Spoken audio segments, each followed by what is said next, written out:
Welcome to Lesson 5 of Week 9. This lesson addresses one of the most consequential compliance determinations in federal grant management, distinguishing between subawards and contractor relationships. Getting this classification wrong creates significant compliance problems. The distinction between subawards and contracts is not about what you call the relationship or what type of agreement you sign. It is about the nature of the relationship and what role the other party plays in your project. Federal regulations provide specific criteria for making this determination, and the classification affects everything from monitoring requirements to audit responsibilities. This lesson will help you understand the regulatory basis for this distinction, criteria for determining appropriate classification, consequences of each classification type, and common classification errors to avoid. The primary reference for this lesson is 2 CFR 200.331, which establishes the criteria for distinguishing subrecipients from contractors. As always, verify current regulatory text at ecfr.gov before making classification decisions. By the end of this lesson, you will be able to properly classify partnerships and understand the implications of each classification type. Understanding why classification matters helps you appreciate the importance of getting it right. The consequences of misclassification are real and significant. Different compliance requirements apply to subawards versus contracts. Subrecipients must comply with the uniform guidance and award terms just as you do. Contractors are bound by their contract terms but not by the full federal award requirements. This fundamental difference affects how you structure agreements and what you expect from partners. Your monitoring duties vary by classification. You have specific ongoing monitoring responsibilities for subawards that do not apply to contractor relationships. Misclassifying a subrecipient as a contractor means you fail to fulfill required monitoring functions. Misclassifying a contractor as a subrecipient creates unnecessary administrative burden. Federal requirements flow differently to each type. Subrecipients receive a subaward that passes through federal requirements, and those requirements become binding on them. Contractors provide goods or services under commercial terms. The mechanism for enforcing compliance differs fundamentally. Audit implications affect whether your partners must undergo single audit. Subrecipients spending threshold amounts of federal funds must have single audits. Contractors generally do not have this requirement regardless of payment amount. Classification determines audit obligations. The uniform guidance identifies specific characteristics that indicate a subrecipient relationship. Understanding these characteristics helps you recognize when subaward classification is appropriate. Program implementation is the core characteristic. A subrecipient carries out a portion of the federal program on your behalf. They are not simply providing goods or services, they are implementing substantive program activities that contribute directly to achieving your project's objectives. Programmatic decision-making authority indicates subrecipient status. The organization makes decisions about how to implement their portion of the program within the scope of the agreement. They exercise judgment and have discretion in carrying out their work, not simply following detailed specifications you provide. Performance is measured against program objectives, not just deliverables. You evaluate subrecipient performance based on whether they achieved programmatic goals, not merely whether they delivered contracted outputs. The focus is on outcomes and impact, not just task completion. 2 CFR 200.331 paragraph A lists these and other subrecipient characteristics. The regulation notes that a subrecipient has its performance measured against meeting the objectives of the federal program, uses federal funds to carry out a program as compared to providing goods and services, and has responsibility for programmatic decision-making. The uniform guidance also identifies characteristics indicating contractor status. These characteristics help distinguish commercial vendors from program partners. Providing goods and services is the core contractor characteristic. A contractor provides things you need to operate your program. Equipment, supplies, consulting services, data processing, these are goods and services that support your work but do not themselves constitute federal program implementation. Operating in a competitive environment suggests contractor status. The organization provides similar goods or services to many customers in the normal course of business. They are not uniquely engaged in your federal program but operate commercially, providing their offerings to whoever needs them. Ancillary support characterizes the contractor relationship. The goods or services support your program implementation, but do not constitute implementation themselves. A contractor enables your work. A subrecipient does the work. The catering company for your conference is a contractor. The partner organization running half your training sessions is a subrecipient. 2 CFR 200.331 paragraph B lists contractor characteristics. The regulation notes that contractors provide goods and services within normal business operations, provide similar goods or services to many purchasers, operate in a competitive environment, and are not subject to compliance requirements of the federal program. Making the classification determination requires careful analysis of the relationship characteristics. Understanding the process helps you reach appropriate conclusions. Substance over form means classification is based on the actual nature of the relationship, not what you call it or what type of document you use.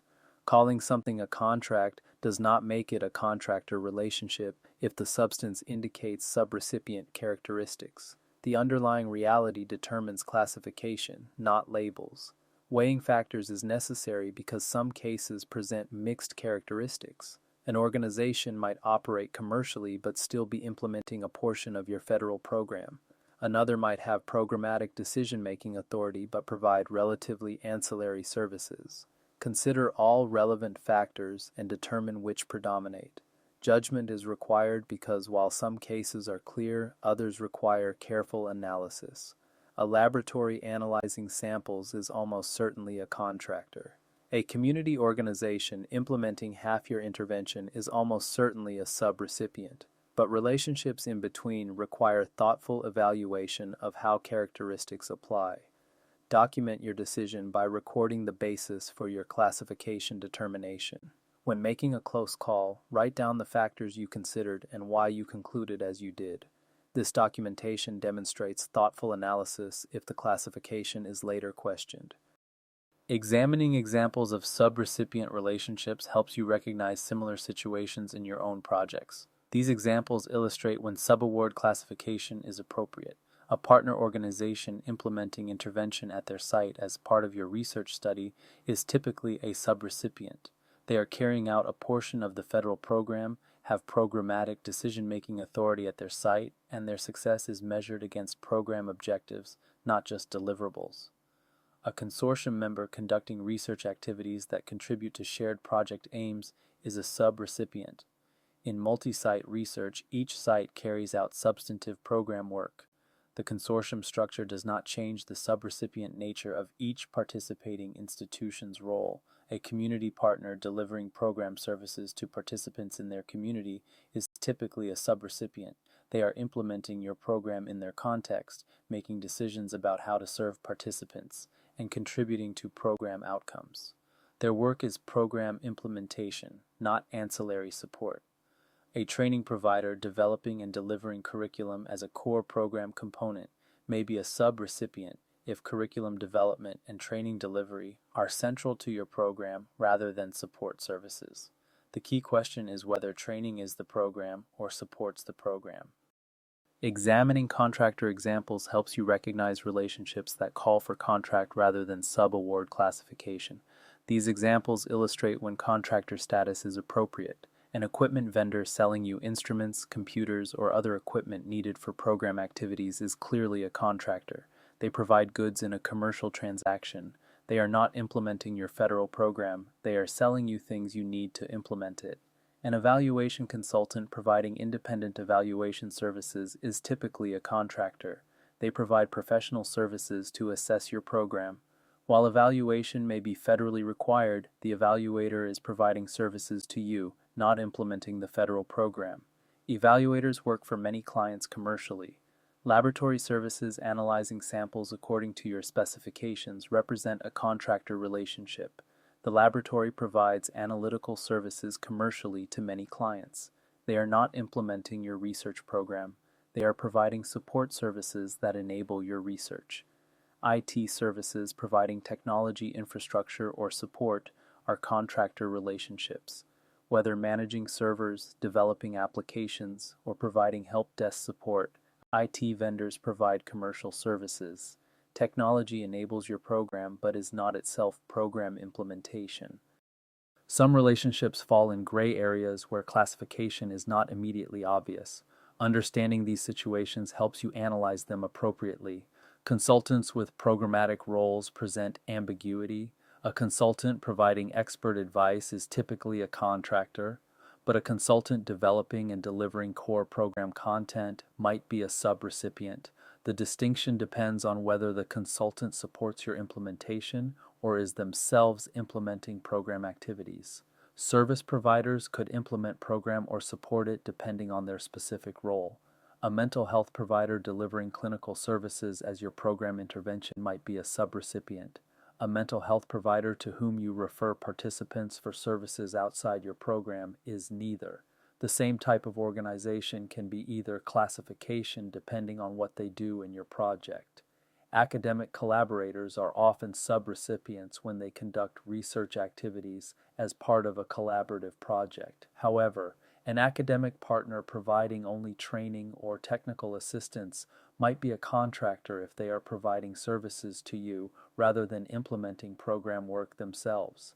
The analysis should consider which characteristics predominate, list the subrecipient and contractor characteristics that apply, evaluate which set better describes the relationship, document your reasoning. If predominantly subrecipient characteristics apply, classify as subrecipient and vice versa. Once you determine a relationship is a subaward, specific requirements apply. Understanding these requirements helps you manage subawards properly. Written agreements for subawards must include specific federally required elements. The Uniform Guidance lists required contents including federal award identification, compliance requirements, indirect cost rate, and other elements. Your subaward agreement is not simply a contract, it must contain mandatory federal provisions. Flowdown terms pass federal requirements to your subrecipient. When you make a subaward, the subrecipient becomes bound by applicable federal regulations, award terms, and compliance requirements. They assume obligations similar to yours regarding allowable costs, records retention, audit requirements, and other federal rules.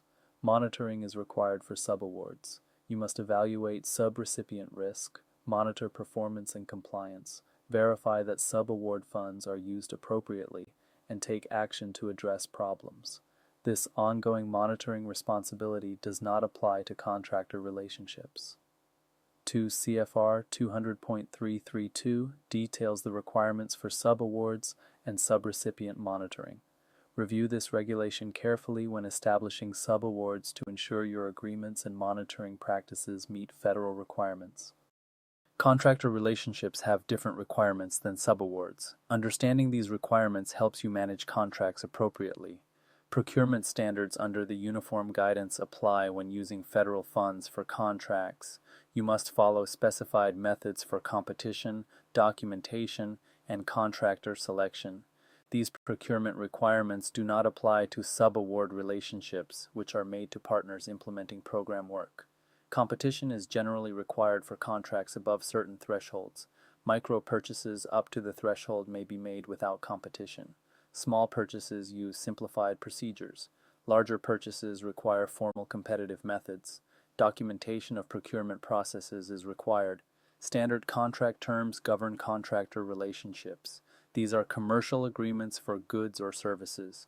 While you should include appropriate provisions for records access and other relevant requirements, contractors are not bound by the full federal compliance framework that applies to subrecipients. Less monitoring applies to contractors. You monitor contract performance to ensure you receive the goods or services you purchased. However, you do not have the same ongoing compliance monitoring responsibilities that apply to subrecipients. Contractors are responsible for their own business compliance. Your focus is on getting what you paid for. Classification has significant implications for single audit requirements. Understanding these implications helps you manage audit-related responsibilities. Subrecipients spending $750,000 or more in federal awards during their fiscal year must have a single audit performed. This threshold applies to total federal expenditures, not just what they receive from you. Your subaward contributes to their total and may push them over the threshold. Your responsibility includes verifying that required audits are completed. You must confirm that subrecipients subject to audit requirements obtain their audits, review audit findings that affect your subaward, and follow up on any issues identified. This verification obligation is part of your monitoring duties. Contractors are generally not subject to single audit requirements based on your contract with them. Their payments from you are not federal awards that count toward the audit threshold. This is a significant practical difference between classifications. Misclassification risk includes creating audit gaps. If you misclassify a subrecipient as a contractor, required audits may not occur, and you will not fulfill your verification responsibilities. If auditors later determine the relationship was actually a subaward, the compliance gap becomes your problem. Common classification errors create compliance problems. Recognizing these mistakes helps you avoid them. Calling a relationship a contract does not change its nature. If you have a partner implementing a portion of your federal program, using a contract document does not make them a contractor. The substance of the relationship determines classification regardless of what you call it. Labeling cannot override reality. Avoiding monitoring by deliberately misclassifying subrecipients as contractors to escape monitoring responsibilities is a compliance violation. If the relationship has subrecipient characteristics, you have subrecipient monitoring obligations regardless of how you classified it. Avoiding responsibilities through misclassification creates significant risk. Ignoring substance by focusing on form rather than relationship nature produces incorrect classifications. Whether you use a subaward agreement template or contract template should follow from the relationship nature, not determine it. Analyze the relationship characteristics first, then select the appropriate agreement type. Inconsistent treatment of similar relationships raises questions about classification practices. If two partnerships have essentially the same structure but you classify one as subaward and another as contract, your process appears arbitrary. Consistent application of classification criteria produces consistent results for similar relationships. Several institutional resources can support proper classification. Knowing where to find help ensures you make appropriate determinations. Your sponsored programs office provides guidance on classification determinations. They have experience with these distinctions and can help you analyze specific situations. Consult them when you are uncertain about how to classify a relationship or when the determination seems complex. The procurement office assists with contractor agreements and procurement processes. Once you determine a relationship is a contract, procurement specialists can help ensure you follow appropriate procurement methods and develop compliant agreements. Legal counsel can review complex arrangements. When relationships have unusual characteristics, involve significant funds, or present difficult classification questions, legal review provides additional assurance. Counsel can also help structure agreements appropriately. Your program officer may clarify funder expectations. If you are uncertain whether a particular relationship structure is appropriate for your award, your program officer can provide guidance. They may have insights about how similar relationships have been handled in other awards from the same program. Following best practices for classification produces appropriate determinations and defensible documentation. These practices should guide your approach to all partnerships involving federal funds. Analyze early by making classification determinations before negotiating agreements. Do not develop the relationship and then figure out what to call it. Understanding whether you have a subrecipient or contractor relationship shapes how you structure the arrangement from the beginning. Use the regulatory criteria by systematically applying the characteristics listed in 2 CFR 200.331. Consider each characteristic and evaluate how it applies to your specific relationship. This systematic approach produces more defensible determinations than intuitive judgment alone. Document your reasoning by recording the basis for your determination. Note which characteristics you considered, how they apply to this relationship, and why you concluded as you did. This documentation demonstrates thoughtful analysis and protects you if the classification is questioned later. Seek guidance from institutional resources when cases are complex or uncertain. Sponsored program staff, procurement specialists, and others have experience with these determinations. Using their expertise improves your decisions and demonstrates appropriate diligence in making classifications. Let us summarize the key points from this lesson on distinguishing subawards from contractor relationships. Classification as subrecipient or contractor affects compliance requirements and monitoring duties. The distinction is not about labels or document types, it is about the nature of the relationship. Proper classification ensures you apply the correct framework and fulfill appropriate responsibilities. Subrecipients implement a portion of your federal program. They are subject to federal requirements that flow down through your subaward. They must comply with the uniform guidance and award terms. You have specific ongoing monitoring responsibilities for subrecipients. Contractors provide goods and services that support your program. They are subject to contract terms rather than the full federal compliance framework. Procurement requirements apply to establishing contracts. Your monitoring focuses on contract performance rather than compliance with federal award requirements. In our next lesson, we examine subrecipient monitoring requirements in detail. Once you have determined that a relationship is a subaward, you have specific obligations for evaluating risk, monitoring performance and compliance, and addressing problems. Proper monitoring protects both you and your subrecipients. Practice exercise. Consider a partnership in a current or planned grant project.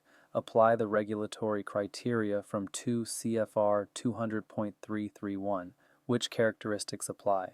Is this a subrecipient or contractor relationship? Document your analysis.